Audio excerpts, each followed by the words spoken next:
Are you wondering what the next best sneaker is? Are you in the market for a new pair of kicks? It is genuinely quite a difficult choice because sneakers nowadays are really expensive. Well, good ones are. Today I'm going to be showcasing what at the minute, in my opinion, the best sneaker of 2024 is. Nike 95s. But before we go into the actual shoe, I think it's best that I show you some history behind the Nike 95. The Nike 95 is designed by Sergio Lozano. You might be thinking that the 95s are a pretty weird design, guys, and here's why they look different to any other shoe. Lozano says, as it came to him on a rainy day, that he was looking across the lake out into the trees and he began picturing the process of rain eroding the earth and thought it would be interesting if the perfect product was unearthed by erosion. That's why the bottom of the shoe has these sort of spikes or ridges. It's as if the earth is eroding. He also then goes on to talk about how the remainder of the shoe was based off the human anatomy. This can be seen by this picture on screen right now, guys. By the way, guys, I've got all these pictures and all the quotes from Hypebeast. I'll leave a link to all of the sources in the description. So yeah, it's very clear that the shoe is heavily based off of the human body.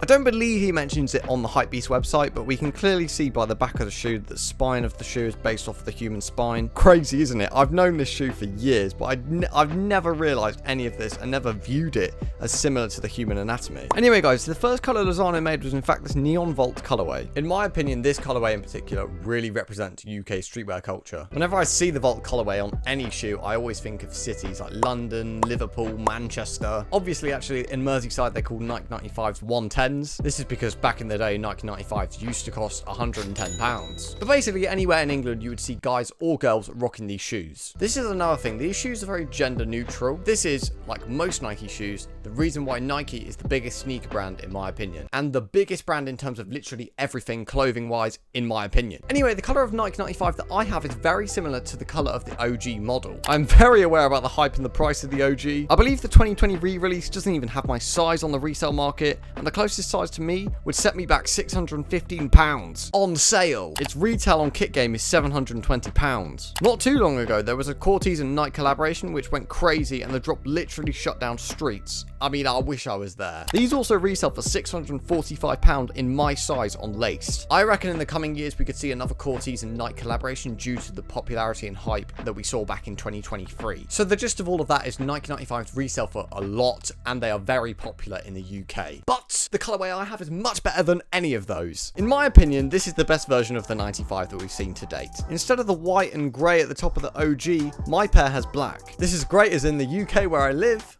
it's terrible weather. So any white you have on a shoe, well, it's just so hard to clean it no matter how hard you try. I mean, look at my Flyknit Air Force Ones. It's just annoying. Don't get me wrong, the grey here on these will probably get dirty, but it doesn't look as bad as compared to being on an all-white shoe. And I may or may not have already got one of the neon accents on the lace holder dirty. What can you do, hey? However, this shoe is starting to rise rapidly in price. For the lower sizes, prices can go up to £245 on Laced, and I believe the shoe retailed for £175. So quite a big increase considering it's only been out for a couple months now. Now I could have left my Nike 95s in the box knowing that they've gone up in price obviously, and I could then sell it on for a much higher price than what they would have been bought for, but that's just not me. If I really like a shoe and I've got the shoe, I've literally bought the shoe, then I'm going to wear it. I'm not just going to keep it sitting somewhere. Also, ain't no way am I even allowed to sell it because I got it from my girlfriend for Christmas. So that might be a bit of a techie situation, I can't lie. Before we go any further, guys, subscribe! The subscribe button is literally lighting up as I'm talking about this, and if you press it, a really cool animation will happen. Don't be lazy, press the button for free and have a look at the animation. And turn notifications on so you do not miss the next time I upload about UK streetwear and fashion in general. I've worn this shoe a couple times now and it hasn't creased once. I'm not going to actively try and crease them just for the camera, so this is all you're getting. But they don't crease due to the material used on the toe box area. I'm fed up with shoes that crease as well, so this is a huge plus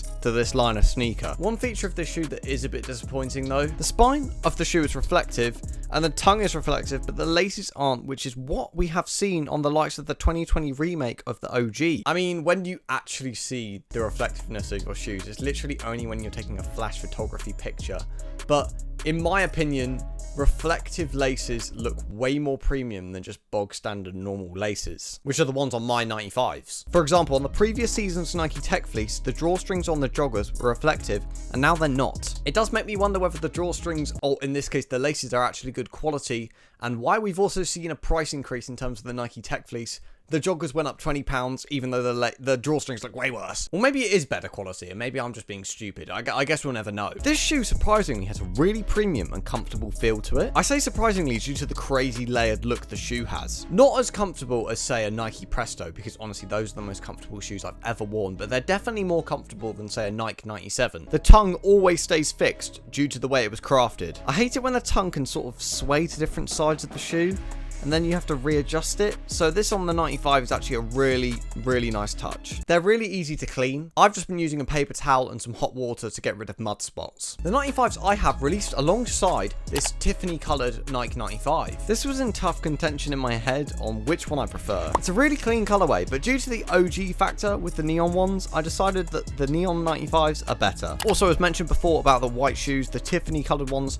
they have lighter colours on them. More chance for them to get ruined, really. Also, I think that the neons have the colours to go with any outfit I own. Obviously, the majority of the shoe is black. It's not like a red and white shoe which can only go with certain outfits. So I can essentially style the 95s I have with anything. And the neon accents make this shoe stand out enough to show it off, but still maintaining the look of an outfit I put together. I can see myself rocking this shoe a lot in the summer with a Brazil shirt and Cortez cargo shorts. But I mean, I'm wearing them in the winter like I'm doing already. I've been wearing them with tracksuits and jeans. They go with jeans very nicely, surprisingly. I think it's something that Jordans don't really do that well. Well, they do go with jeans, you can get away with it, but I don't think they do it as well as the Nike 95s. Already, I think this is the best sneaker that I own. It's definitely the most expensive, but I do think it will be the most durable out of my entire collection. My collection of shoes isn't that big though, guys. I've got 2 Prestos, which I've owned for years now. Flyknit Air Force Ones, Nike 97s, which are battered, but now I've got these. Something I want to do now it's 2024, I want to find like 2 more pairs of shoes that I can keep for life in my collection like I'm going to be doing with the Nike 95. Because I do feel like the Nike 95 is a shoe that I can wear for life. Now I'm a bit older, I feel a bit more mature in the stuff that I wear, so I want to get like a good, smart rotation of sneakers. Not too out there, but kind of out there, you know? I've already started doing it with this Nike 95 with the neon accents. I feel like I definitely want to add some TNs to my collection and maybe a collaboration sneaker. I could actually see Cinnawell doing a collab with Nike in the future. We don't know if Central C gets paid to wear literally only Nike, but I feel like they have to repay him with a collab. This guy made the Nike Tech's popularity go to the moon.